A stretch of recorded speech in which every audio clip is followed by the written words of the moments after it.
city leaders have been studying and modeling its congestion pricing plan to the one London has had in place for 20 years. CBS 2's Bauman was in London and was with the president of the London Cab Drivers Club when they heard today's announcement. So we're here in London. We've been driving all week around with Grant Davis, who's been a taxi driver in London for the past 35 years. So you know these streets since before the congestion charge here, and you know it after the congestion charge here. As you've heard, New York has just indefinitely postponed our version of the congestion charge. But how should New Yorkers feel about that?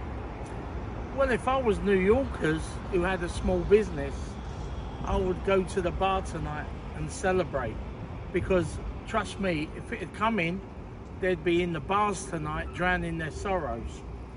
London really, I don't believe, has ever recovered from the congestion, charge in central London. It killed small business. There was no passing trade. The whole of London just sort of sank a bit, really, and it's never recovered because you had that, then we've had COVID. So it's been a real torrid time for small businesses. What about the traffic? Did it make the traffic any better for you as someone who's driving around all day? Well, listen, you would think that I would support it, right? But what happened was, soon as the charge come in, initially there was a dip, right? Where people would look at it and say, I'm not paying to drive in. So they would go round the edge, like a ring donut. And after a while, people just said, I have to come in. I have to bite the bullet, right? So they used to drive in and pay. So soon the traffic levels just crept up, boom. The people around the edge, they had extra traffic, extra pollution, yeah? So who wins? And the thing with the congestion charge, people were saying to the mayor, yeah, but if you're really serious that it's about clean air, the air that we breathe, right?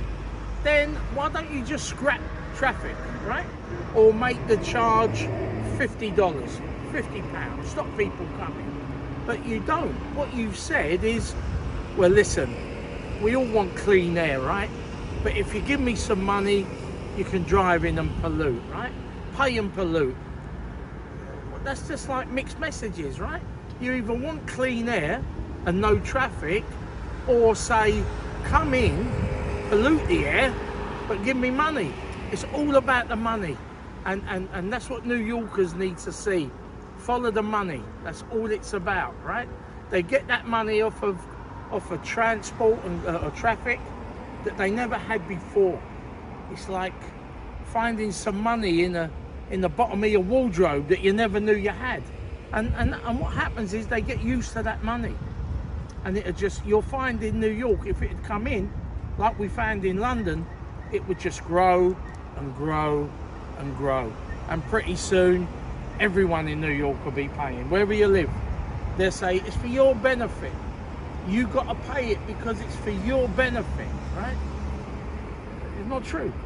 So you think the governor made a good call? He made a great call.